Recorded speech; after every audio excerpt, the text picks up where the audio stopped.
Hey everybody, welcome to Industry Night with me, Nycci Nellis, the show that takes you on the deep dive of the happenings of the hospitality industry. And yes, I am wearing the exact same outfit that you saw on the show with Corey Ladolt.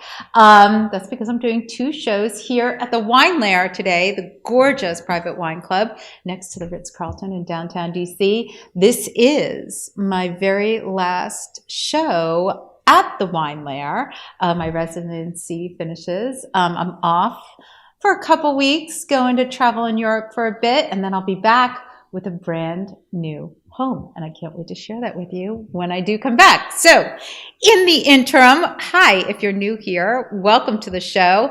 A little bit about myself. I've been covering the DC food, wine, and hospitality scene for the last 20 years. The list, areyouonit.com, the online e-zine that tells you every food and wine event happening, of course, every opening and what hasn't opened and why and coming soon, and of course, all the promotions that are going on in the hospitality industry. And you hear me on WTOP. You tune in to Foodie and the Beast every Sunday at 11 for DC's only food and wine variety show, celebrating 15 years on October 5th. We're very excited. Let's see. You follow me on all the socials at NYCCI, NELLIS, Instagram, Facebook, Twitter, also known as X, Threads, and YouTube, because if you're listening to this show, then you should also be watching this show on YouTube, and you should subscribe. So usually at this point in the show, I take you on all my eats and where I've been and what I've been doing. But as you know, I just shared that information on my last show. So instead, I'm going to give a shout out before I get into my favorite guest. She's one of my favorite guests because she's been on a lot of my other shows. So Chefs for Equality, everybody mark your calendars. It is October 30th. It is a 7-ring circus. We've been doing it every year. We took a little pandemic break, as a lot of people did. But it is the only chef-led fundraiser in the DC metro area for the LGBTQIA community. For those of you who haven't been, a little bit of background. David Hagedorn, Amber Fow, and myself started this event 12 years ago. And basically, marriage equality was not available in Maryland. The HRC went to David Hagedorn and said, how can we create something fun here? He called me and Amber and said, come on, girls, let's put on a show. And then 6 weeks later, with an incredible committee of professionals in this community, we did an event for 600 people, and marriage equality did pass. Now, I don't think that's just because of us, but we were able to be a part of it. And we have been doing it every year since. And I don't think I need to tell you all what's happening with the LGBTQIA community is in dire straits. Marriage did pass, but they are trying every day to take away civil rights for those in the LGBTQIA community. We are fighting against that, and I hope you join us. Every chef worth his salt in this city will be there cooking it up at Chefs for Equality. All the mixologists are going to be there. All the good spirits are going to be there. There will be a champagne and caviar lounge, where I will be hanging out most of the night. There is a speed diner. There is drag queens. There are cakes. There is so much fun. Oh, and just when the event ends and you think the party is over, it is just beginning, because the after party is at Zebby's, and it's going to be so much fun. So chefsforequality.org. Get your tickets now. They are selling fast. There are only 2 chef tables left. You could also just attend the regular event. Lots of ways to enjoy, but I hope to see you all there. Okay, let's get into today's show. So the guest that I mentioned to before, years ago came on Foodie and the Beast, Chanel Turner. She came on to talk about Fou-Dre Vodka. Now, she was only 25 years old at the time. She was a Black female, and she was the youngest woman to ever create her own spirit and company. She was a force. And here's the thing, she has not slowed down. So aside from creating her own spirit, she has also created the Global Alliance Distribution. It's the leading boutique distributor of artisanal wines and spirits in the DC metro area. And because that's not enough for her, Chanel launched BOWSFest. It is the 7th annual Black-owned wine and spirits festival. It is the largest gathering of its kind across the DMV, and it's going to take place on September 30th, not October 30th. That's just for equality. Anyway, we have so much to catch up on because you're doing all the things. Hi, Chanel. How are you? Hi, Nycci. I am well. Thanks for having me back. I'm so excited. I'm so glad to have you here. So, I mean, I'm looking at your gorgeous Fou-Dre Vodka, but so 25 years old, just barely legal to drink. How did you get into the spirits industry? Well, you know, Nycci, I kind of stumbled upon it, to be honest with you. I graduated college and entering into my career as an IT worker for the government. I was doing government contracting and still do government contracting from time to time. Oh, because you have so much time, but go ahead. But I was with a group of friends and we were drinking. One does. As one does, you know, at 25. And we ran out of chaser. And no one wanted to drink the straight alcohol that we were consuming at that time. And one of my friends said to me, you know, it would be great if there was a 40 proof liquor that I could actually drink and just enjoy. Not worry about how much it's going to burn, not worry about, you know, is it going to taste bad? I just want to have a nice sipping spirit. And that kind of just stayed with me for a couple of weeks. And I thought about it, started looking into the industry, and I realized what drew me to the industry specifically was the fact that it's a recession-proof industry. I say that. So wait, was this 2008? This was 2009. Okay, right? So we were in a recession.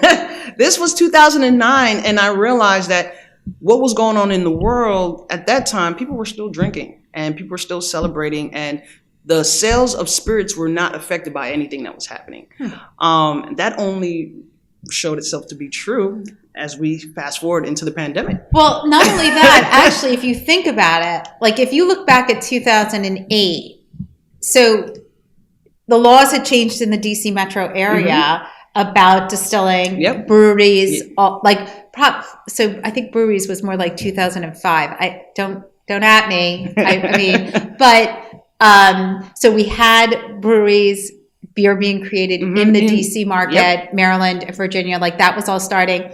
And spirits were just starting. But I think the recession, a lot of people were like, yeah, I think I'm going to make some booze. Right? Very true. And a lot of people did. A lot of people started the process. Some, unfortunately, were unable to finish because it is a very grueling and lengthy process. Right. You're talking about finding a distillery to create, you know, your idea of a fine spirit and working with them. If they were me, I went through 87 formulas before I chose the one that went in my bottle. Wow. Because I'm just that particular. And you're entering into a space that is somewhat saturated, right? I mean, vodka, I mean, there's hundreds of vodkas around the world. I want to ask you why you chose vodka, because, you know, the skinny on vodka is that it just takes on the form of what it's mixed with. Like vodka is not supposed to have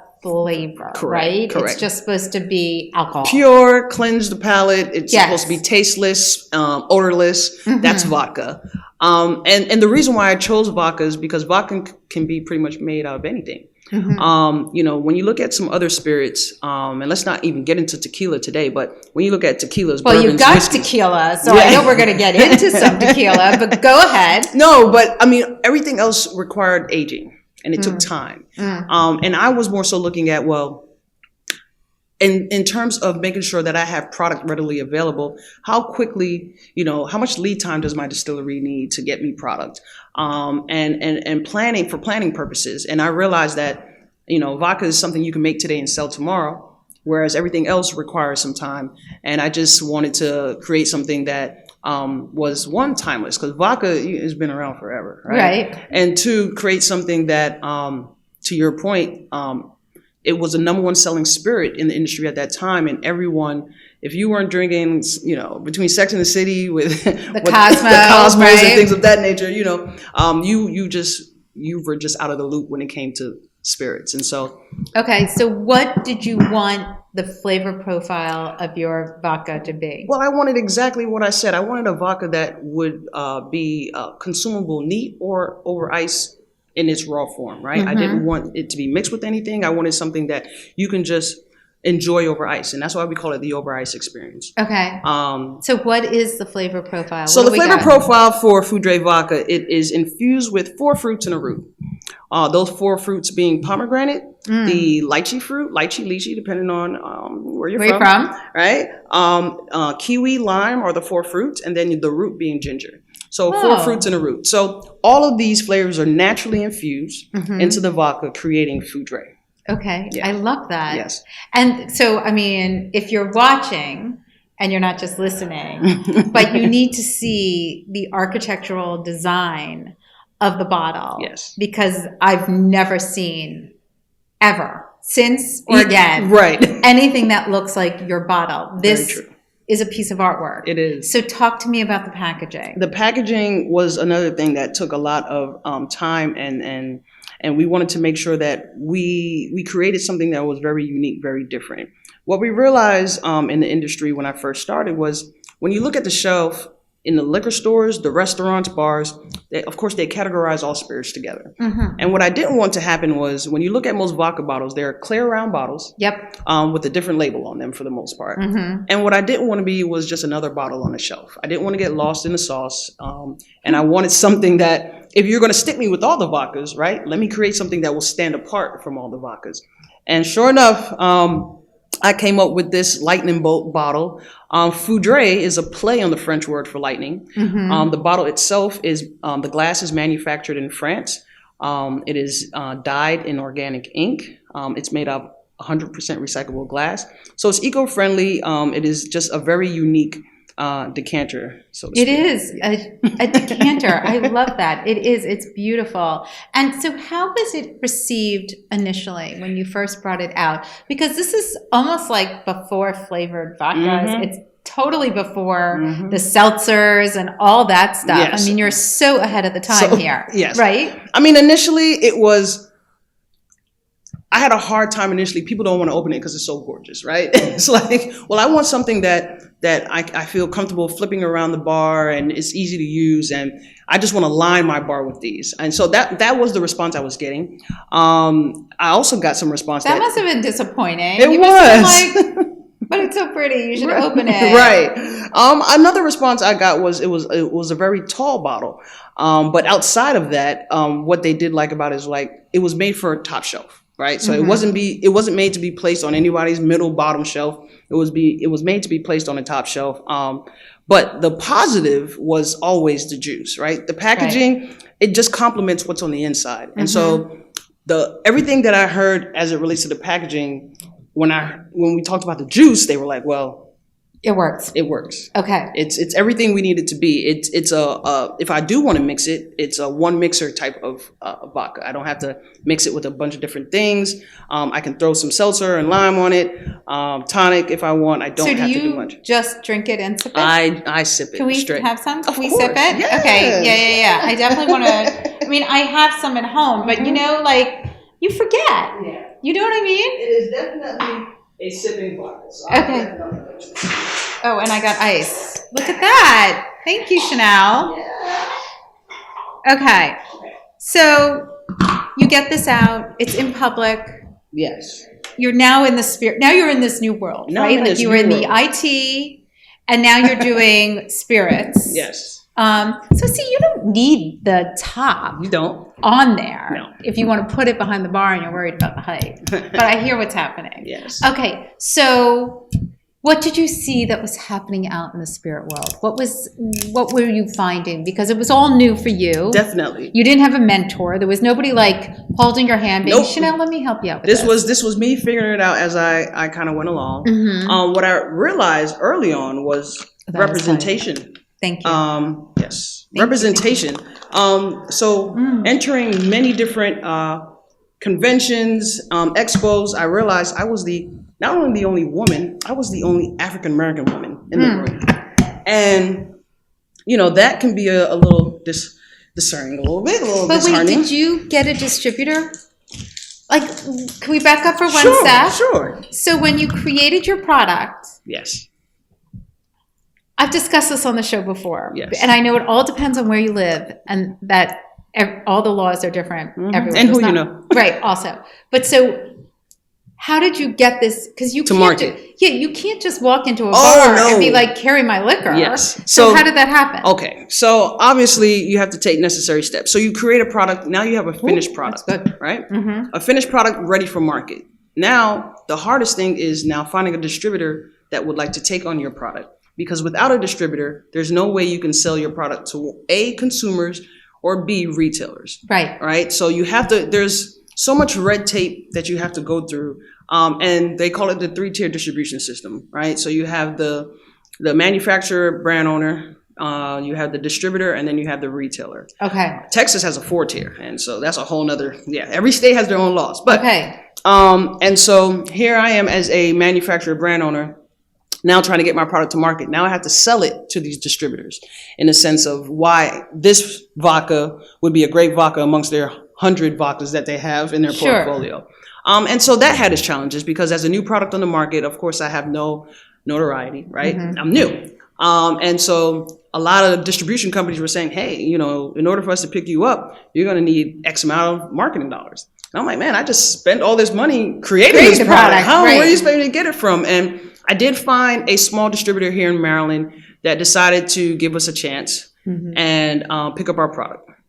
Now, that was great. Yeah. You know, here it is, home state, and now I have distribution here. But what I realized very quickly was the smaller distributors, they want to work close with you, but you have to do a lot of the legwork yourself. And whereas the larger distributors, they will get you where you need to be, but you have to have the cash to make it happen. Sure. If you don't have the cash to make it happen, then you're left with obviously trying to find a small distributor to pick you up, and you have to work very closely with them. You have to. It's a real partnership. It's a real partnership, and you have to be willing to roll up your sleeves and get your hands dirty a little bit, because they're going to go out and fight for your brand. But as a small distributor, understand their market share is so much smaller than the major guys, right? So. They need for you and your team to come together with their team to make this all happen. Sure. And so we got with a smaller distributor, and I kind of started learning the distribution side of things. And I decided, maybe 7-8 months into it, that maybe I'll take on this role for my own product and self-distribute. Now, can you do that? You can. Okay. Not in every state. I feel like my voice went up when I asked that. Is that something that you can legally do? Yes. Okay. Legally you can become your own wholesaler. Obviously I live in the state of Maryland. Okay. So for the state of Maryland, there's a very thick packet and a very long checklist that you must fulfill to get a distribution license. So you can create your own product. Yes, you can. And then you can distribute it. That is correct. Okay. Yes.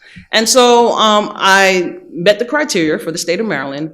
I had to get a licensed and bonded warehouse. I had to do more than I wanted to, but I wanted to have full control of my product. It was my baby. Yeah. And so because I was doing all of the heavy lifting anyway, I kind of wanted to get into the distribution side of things and work one-on-one with the retailers, right?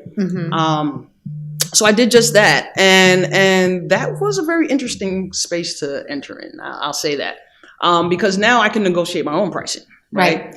Whereas when I was selling to my distributor, I sell it to him for a price, and that was it. Whatever he sells it for, right? I couldn't control the pricing in the store. I just didn't have as much control. So me being my own distributor allowed me to control the margins, control the promos that I wanted to do, which allowed me to grow my market share that much quicker, because I can say, hey, if you buy 5 cases, I can throw you a couple bottles. You know, the distributor is probably not going to do that, right? They want to eat as much profit margin, as possible. So that definitely worked in my favor. Okay. Yes. And so at what point were you like, okay, I'm doing a really good job here. Yeah. I'm shaking hands. Because you had to create your own contact list. That's right. You didn't know all the restaurateurs. You didn't know all the liquor stores, wine stores, all the different stores. Correct. I'm not even going to ask about like the big stores. Do you know what I mean? Like the Total Wines and all that. Yep. So, you're starting from scratch, creating your own relationships. Correct. So once you start having a good Rolodex And rubbing elbows and doing all the things, keeping your base, having a base. They know you know them. Then you're here. And when were you like, I gotta help other people? Well, wow. So that came. So it's funny you say that. So as I was entering in the industry, as I said, I realized that there wasn't any real representation from an African American Black standpoint of things, right? Or women. I would walk into a room. I would be the only Black woman. I would be the only woman. For spirits. And so on both. Wait, let me just clarify that. Yes. When you say that, we're talking as the manufacturer as of owner, a product and as the distributor. Separate. As two, Yeah. Well, I'm more so talking about as the manufacturer of product. On the distributor side, even today, it's very white. Yeah. No, I mean, there's a tasting going on right over there of wine in the wine layer.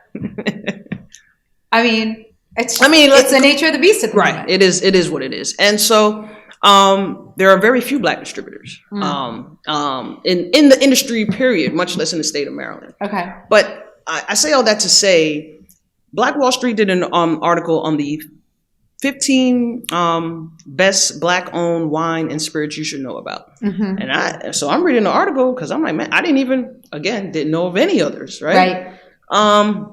And I'm reading, and I happen to see that we made the list. I was so excited. I'm like, oh, Fou-Dre made the list. But then as I looked at the list, I realized I didn't know any of these other people. And you're like, I need to know these people. I need to know these people. Sure. I didn't even know they existed, so that whenever there are conventions and expos, we can come together and do it together, right? We can have representation together. And so it dawned on me that I have to know who these individuals are. And so my team and I, we started discussing that in more detail. And a colleague of mine said, it would be great if there was a platform just for Blacks in this industry. And I was like, and this was in 2015, I was like, you're right, because there is no platform. If you look at all the events in the industry, whether they're trade events, expos, whatever, conventions, nightclub and bar, none of them are geared towards African Americans in this industry. Fascinating. And so we started creating a platform to really highlight Blacks in the industry. And so what was the initial, so this is different than Global Alliance. Yes, that's your distribution. That's my distribution. Now all right, so let's talk about BOWSFest. Yes, so let's talk about what so you have this idea. So what did you create and how has it grown? Over the years. It's so different now, right? It is. So let's talk about its infancy to 7 years later. Yeah. So the Black-owned Wine and Spirit Festival started in 2016. Our very first year, we were able to bring under one roof 26 Black-owned wines and spirits. From around the country. From around the country. Okay. And all in one room and giving consumers an opportunity to learn about brands they never heard of. Sure. So just to be clear, just so people understand, yes. It's not it's a twofold event. Yes. It is an industry event. It is. But it is also for the public. It is also for the public. Right. So initially, we have what we call Industry Night, where we allow the... No, this is Industry Night. Yeah. BOWSFest Industry Night. I'm sorry. Okay. Go ahead. Where we allow the brand owners the opportunity to meet with other industry professionals. And it gives them an opportunity to upsell their product, talk about their product, because where are you going to find another opportunity to meet 26 owners and proprietors of a wine or spirit in one room? And then so we just bring as many liquor store owners as we have. So anybody we forge a relationship with for Fou-Dre, we brought them in the room, right? Retailers, restaurant owners, hotels, we brought them in the room and gave other brands the opportunity to speak on their product, try to sell their product into whether it's hospitality, the restaurant, or the liquor store. Okay, but this is what I have to ask. This is where I get confused. Yes. So let's use Fou-Dre as an example. Okay. Let's say you go to BOWSFest and you're talking to a hotel. Yes. And the hotel says, yeah, I want that. But they have to buy from a distributor. They do have to buy from a distributor. So they have to go to the distributor. Yes. Right? Yes. They have to go to the distributor that actually carries the product. I can tell you this. You understand my point, right? My point is like, what if they don't work with that distributor? Correct. Okay. Correct. So the good thing about BOWSFest is that the company that's bringing all the spirits in is a distribution company. That just happens to be my company, right? That just happens to be my company. Because without the distribution license, I'm unable to do this at the magnitude that I am. Of course. I can't bring in 40, 50 brands from across the world and showcase them. By the law, I have to register all those brands. There's so much that I have to do, so many hoops I have to jump through to make that happen. And so because this event takes place in D.C., the state of Maryland and we have a great understanding as to what I'm doing. And then I have my retail partner that comes to the event as a retailer because, again, 3-tier distribution system. The consumers that are there, they taste the products, they learn about them. Guess what they want to do? Buy them right there. Right there. And guess what they can do? Buy them from the brand owners. No. So we have to set it up in such a way that it's such bullshit, but yes, I mean it is. It's such bullshit. It is because you see this at like like in wine festivals too. You know what I mean? Yep. Like people are like, "Ooh, I like your wine," but you have to. But wine it has it's a reach around. Yeah, it is. But wine doesn't have as much. Wine has a little bit more leeway than spirits. I'll say that, right? Okay. Yeah. Because of the alcohol percentage, you get away with a little bit more with wine than you can with spirits. But yeah, so because of the 3-tier distribution system, we want to make it well worth the brands that are participating. I know what it's like, right? I know what it's like to go to an expo, spend all my money, sample all this product, and then what did I get out of it? Right. I mean, of course, I made some contacts, things of that nature, but I also know how important it is to potentially make money right there on the spot. Yeah. You know how many people? Sure. How many expos I've done, and I probably could have sold out every sample bottle I had there if I was able to sell. So what makes our festival so different and what sets us apart than those other wine and spirit festivals is that they can sell directly on site to the people that attend. Wow. So if you have a great product, and it shows with some of the brands, they'll sell out within 2 hours. Oh my God, that's amazing. Yep. Wow. They'll sell out within 2 hours because they have a great product. Sure. And for me, as a distributor, I'm watching that. So I'm there trying to make sure my product is doing well, making sure that the event is going well as well. But more importantly, what brands are consumers gravitating to? What's happening What's on the happening? Floor? Because that's the brand I'm going to want in my portfolio if they're not already in my portfolio. Gotcha. Yeah. Okay, so BOWSFest. So let's talk about how you're curating it and bringing it in. We'll go back to your distribution, like at the end. Like I want to talk about sort of who you're bringing in and how you're showcasing them as this small boutique firm. Yes. But so how do you go about, like, since you started in 2008, like in the, 10 plus years that you've been in the business, there has been a huge shift. Oh, yes. In the kind of spirits that are available, who's making the spirits. More women are involved, more African Americans are involved, people of all shapes and sizes. But money is not as readily available. Oh, no. For some as it is for others. Yeah. So how do you go about finding, are people applying to you? Like, how does this work? So as it relates to BOWSFest and identifying what brands can participate. Yeah. So we do have a registration form. It is highly important that there is at least one owner that's 50% owner that's Black. That is a mandatory. I mean, I would assume that would be. Oh, you'll be surprised. You'll be surprised. Wait, what? Yes, you'll be surprised where we have. The B is the first letter of the fest. Of course. However, we do have those that say, well, we have, African Americans or Blacks on our staff. Is that sufficient enough? And trust me, we've heard it all. I mean, okay. Come on. Come on, nigga. I mean, they gotta try. They gotta try. That makes me very tense. Okay. I just listen, family reunion was at Salamander yes. a couple of weeks ago. Yes. And every year the publicist is like, Nycci, do you want to come? And I'm like, of course I want to come. I do. And I know lots of people there and lots of friends there. But I'm like, it is not for me. It's not for you. They don't need me there. And I'm not taking a media pass from somebody. And B, it's okay. Right. I don't have to be there. Would I kill to be there? Absolutely. Right. But I'm not going to. Yeah. And I'm not going to because I understand what's happening. That's Yeah. why when you tell me that story, I'm like, come on, seriously? Yeah, but So, but we go through a certain criteria. We, we make sure we vet them properly. And then of course we talk with the vendors to identify, how are they a new spirit on the market? Because this is important. Have they done any events like this before? Can they handle it? Can they handle it? We've had many brands launch their product at our festival because they've never introduced their product to a large audience before. And so this would be their first time doing something as such. We've had that on so many different occasions. And we try to prepare them as best as possible for that, what to expect. We're expecting anywhere from 12 to 1,500 people. So be prepared to sample for 12 to 1,500 people. And also be prepared to tell your story. And also be prepared to tell your story. And have it. Yeah. The short version. Short version.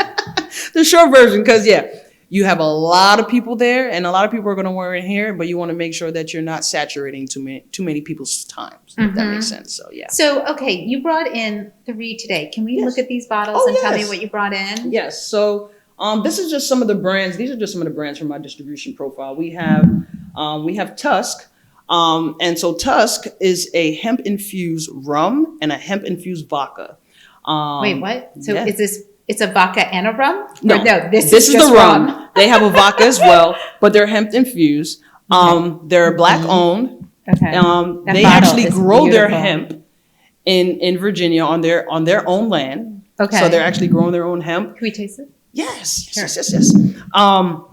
And so this is Tusk. They're about 2 years old on the market now. And they're out of where? They're out of Virginia. What's the significance? Like Mechanicsville area. Okay, what's the significance of the hemp in the gin? Like in the gin? In the rum or the vodka? Rum. Sorry, in the rum. Well, as you know, hemp is good for many different things. Right? Yes. Okay. Obviously. And so, but it's not THC infused. No, not at all. Not at all. Not at all. You're not gonna get that kind of buzz from drinking this. But it does give the spirit a different flavor profile. Okay. And it definitely, the after effects of it is much different than like your regular vodka or your regular rum. Huh. Yeah, you definitely want to taste that. It's very different. Okay, it's very mellow. Okay, so why don't we get into pouring this? Okay. Now, will they be at BOWSFest? Yes, they will. They will be. So every brand that we distribute in Global Alliance Distribution Portfolio that is Black owned, I got you. Okay. That is Black owned does participate. Okay. So Tusk is a Black owned brand. They will be there. They'll be in participation. I'll open this for you. Thank you. And we can expect to see them sampling and so they'll sample both their products. Both the rum and the vodka. And they'll also, as most vendors do, because we encourage them to do so, we make sure that they show the versatility of their product. What can your product do? Interesting. Right? So cocktails. Correct. Okay. Because it's very important. You'll have people that attend the event that don't drink straight alcohol, right? And they want to taste it. I mean, seriously. Yeah. I would be one of them. Right. I can sip it. Right. Like, I will certainly take a sip. Right. But I'm not gonna sit around and drink straight booze. Like, unless it's wine. Right.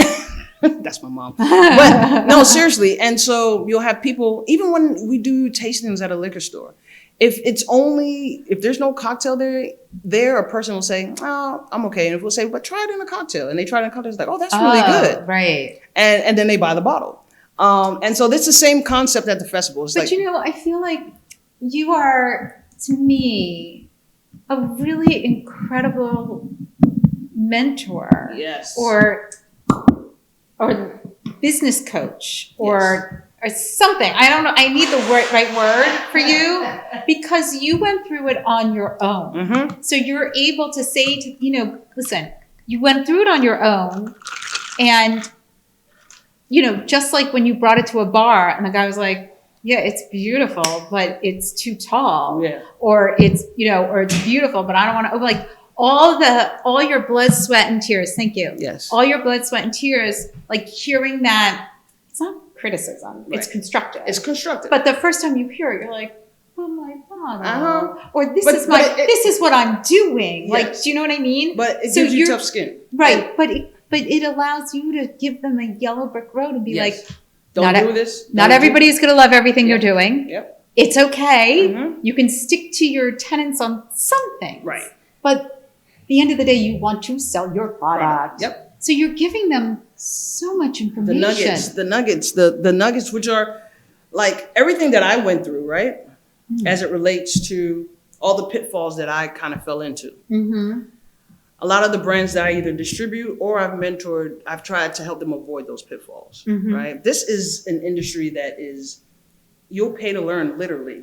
And literally, if you're not careful. And resources don't come that easy. I mean, this is an industry. I tell people who come to me and say, hey, I want to start my product. I say, do you have at least 5 years to build a brand, right? Because that's what it's going to take to at least start and build a brand. And then another 3 to actually help fund it, right? Because that's what it's going to take. A lot of the big distributors, like most people are thinking, oh, I'll just, distill my vodka or create my gin or, put a char on something, right? And then it's going to be so good that everybody love it. Yep.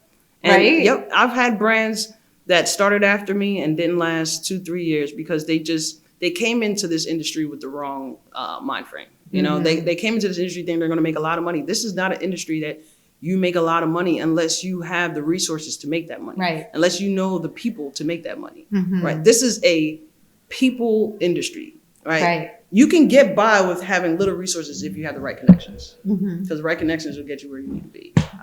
I didn't have a lot of money, but the right connections got me to the different heights that I'm at today. Interesting. Very, very interesting. Okay, so this does not taste like rum. Oh, see, but it is. Am I wrong? But that's what the hemp. So is it made out of sugar? This is molasses. Molasses, okay. Yes. But it's clear. Clear. Interesting. And this is being distilled in Waynesboro, Virginia. Yeah, I mean, I can't put my finger on what it tastes like, but it's a very pleasant flavor. No sting. Right. No burn. Right. No burn at all. And it's 80 proof. This is 80 proof. Yep. Wow. Yep. Very interesting. So we have Tusk. We also have Tolero Tequila. Now, Tolero Tequila is the first and only organic tequila on the market today. It's black owned. Wait, it's the only organic? Organic. Like the agave. The agave is it's the only one? Yes, and certified at that. Because you would think that there would be more organic. There's so much. The certification for that, as the owner tells me, is grueling. It really is. Yeah. But they went through it because they found that it was very important. It would set them apart, which it has. I have no doubt. Tolero Tequila has been on the market for... And they're the only Black-owned tequila brand? Oh, no. There's many. Okay, that's what I thought. Oh, we could get into that. I mean, in the last, I would have to say 3 years, tequila is the most created spirit in the last 3 years. Especially... Well, I mean... Because all these celebrities got into the game. They're like, yeah, I'll make a tequila. So, I mean... Talk about money. Man. Have that money. Right. It's not really their brand, but They got the face and they have the money. That's what will sell it for them. And that's what brand owners need to understand. Like, they can have a bad taste of tequila, but because of who they are, it will sell. Yeah, hi. I mean, listen, Dom Perignon is a perfectly delicious champagne. It is. It's delicious. But you and I both know that there are these little grower champagne boutique places all over Champagne, France, with the most delicious, oh my gosh, yes, gorgeous, and also that it changes every year. Yeah. It's more about the fruit, right? But the budget of Dom is just so massive that, and what I find the most frustrating about that, and I'm sure you can relate to this, is that if I showed up to a birthday party, somebody's birthday, and I actually spent the kind of money on a bottle of Dom, let's just say. Let's just say. Okay, but I walk in with that. But I instead come in with a better, just as valuable, but maybe not as expensive, bottle of bubbly. But it's better. Yep, it wouldn't be as well received. It's not as well received because nobody knows. Nobody knows what it is. Nobody knows what it is. People, they gravitate to what's marketed and pushed to them. Unfortunately, it doesn't matter how bad or good it is. Well, except when it comes to purses, but that part aside. I'm a label whore. I can't help myself on that. And a lot of people are, and that's okay. I hate to admit it. I'm a label whore at times too. Okay. And it's okay. But I think it's also very important that, and when it comes to like food and beverage, clothes and things like that is one thing. Food and beverage, I think you give everything an opportunity. I agree. You know, try it at least once. All right, let's try the tequila. All right. So this is now, what is it about it being organic that is that provides the value to the agave? And I want to say it's called, because we haven't mentioned it, it's called Tolero Tequila. Tolero Tequila, yes. Agave Azul. Agave Azul. What does azul mean?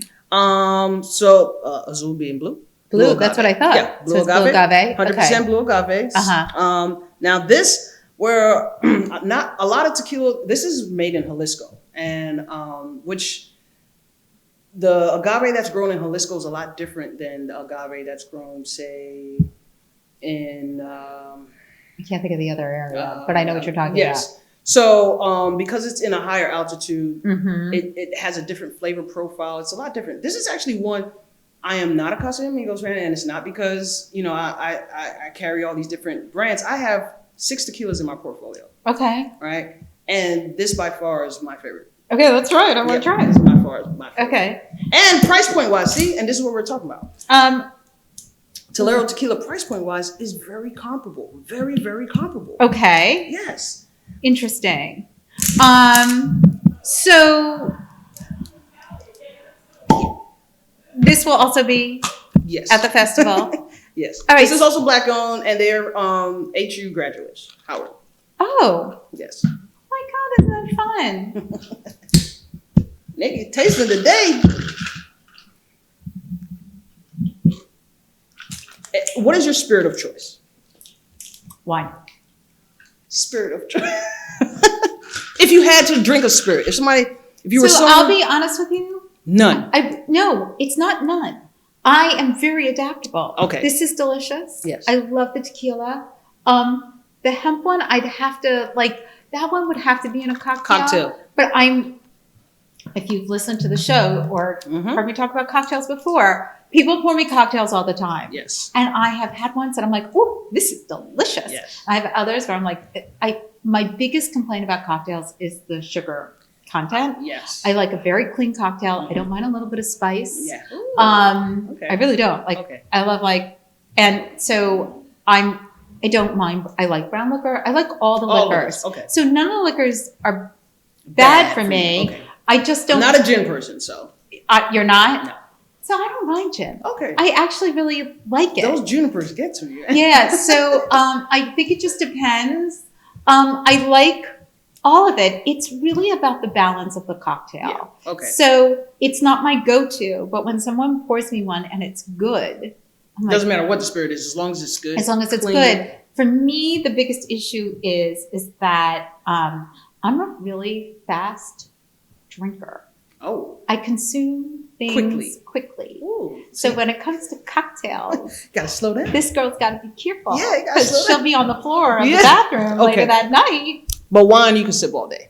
Wine, I can just do. Yeah. Yeah. But anyway, but that's why doing this is so easy for me because I really do have a palate for all of it. Okay. Do you know what I mean? And over the years, I really can taste a profile of things and really understand it. Okay. What's your favorite?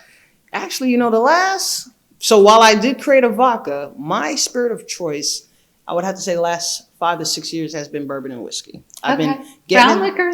I've been getting into the older I get, I mean, we won't discuss my age today, but the older I get, seriously, shut up. the more I'm into brown, and not even cognacs, because cognac is too sweet for me. Yeah, so, cognac's way too sweet for me. So I can't do that. But the bourbons and whiskeys, I can do. So it's funny. I can do bourbons and whiskeys too. I think people are always surprised when I'm like, it's sweet. Yeah. Like, I don't love it because it's too sweet. Right. You know what I mean? Like you talk about like an old fashioned or something like that. I'm like, it's sugary. Like it's a lot of sugar for me. Now that's a mental thing. Okay. I think as a mental thing for me about alcohol. Okay. Right now, I know there's plenty of calories in your wine. I do know Yes. that. But to me, there's something like mental that sort of sticks out about cocktails and how high calorie they are. Yeah. And I remember the very first time I heard that, Gina Cervanti came on my show. This is, 15 years ago. And she was making low calorie cocktails. And I was like, really? Because they're so high calorie? And she's like, you wouldn't believe it. She's like, do you know how many calories are in a cocktail? And when she told me that, my head went like this. I was like, why didn't anybody tell me that before? I mean, between all the mixers and the syrups and the cordials and all. I mean, obviously. Yeah. I know. But like now today, when you see, what are those, the seltzers? The ready to drink, the hard seltzers. Yeah. And I always say to my daughter, I was like, we had wine coolers. Yeah. They were like 400 calories. Like I had no idea that I was heavy because I was drinking all those wine coolers. Very true. You know what I mean? That's true, actually. Nobody told me I used to sneak my mom's wine coolers. You know what I mean? Yeah. Like we would be drinking them at a party, like all that sickly, syrupy. Oh God, I get sick just thinking about it. Yeah, we couldn't do that today. You could not do that today. Oh God, no. But like I didn't know. Yeah. I mean, I guess I. But your palate was different. Oh no! I mean, if you want to talk about palate growth, that's a different story. Yeah. When I started with wine, the first wine poured for me, not to drink, not like out with my parents, like traveling and stuff like that. I mean, I had wine. Yes. But like we were going to a party in college.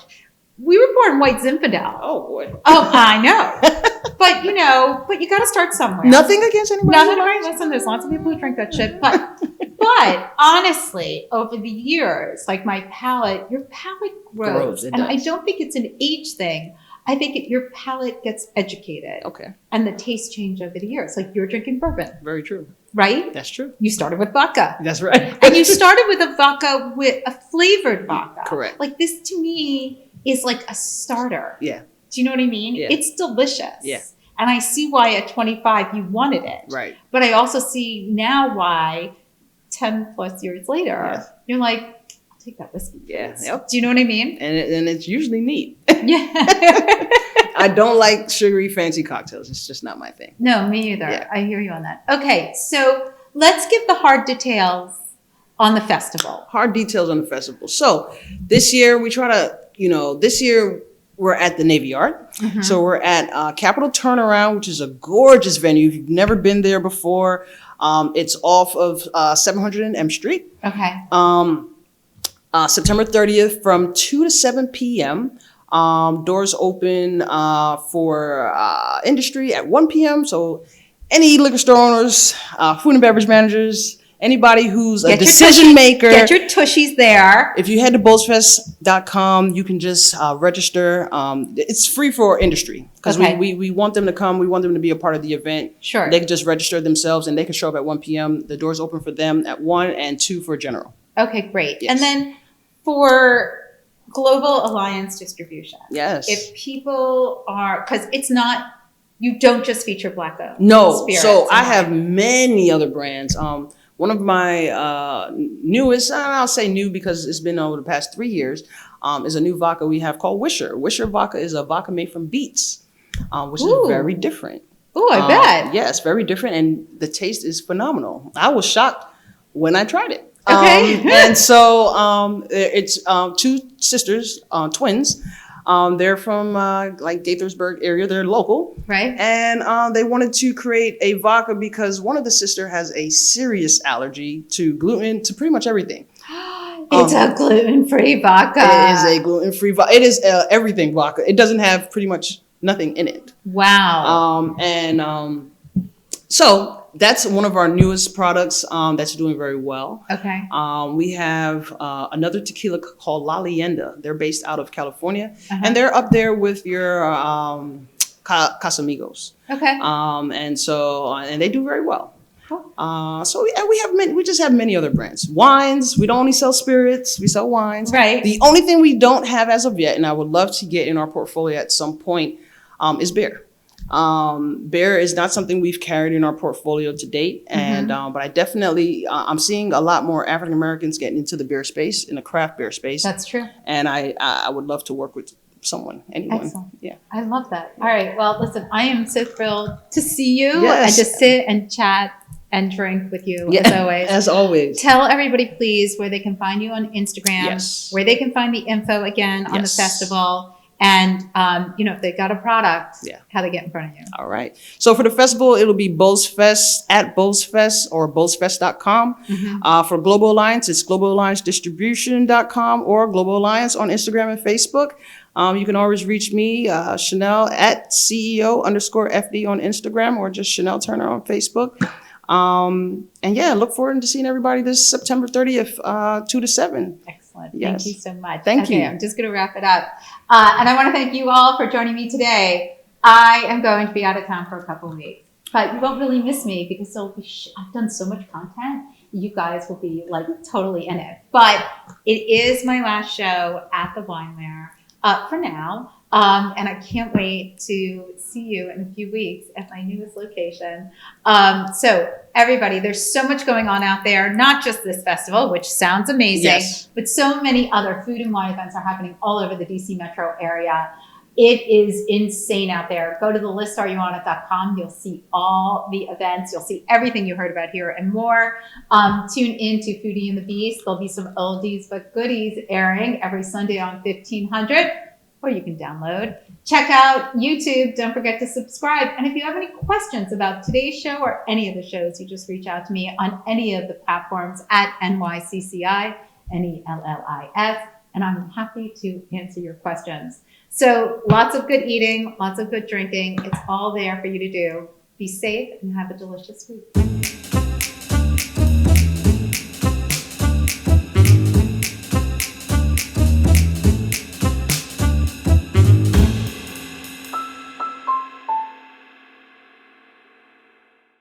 Produced by Heartcast Media.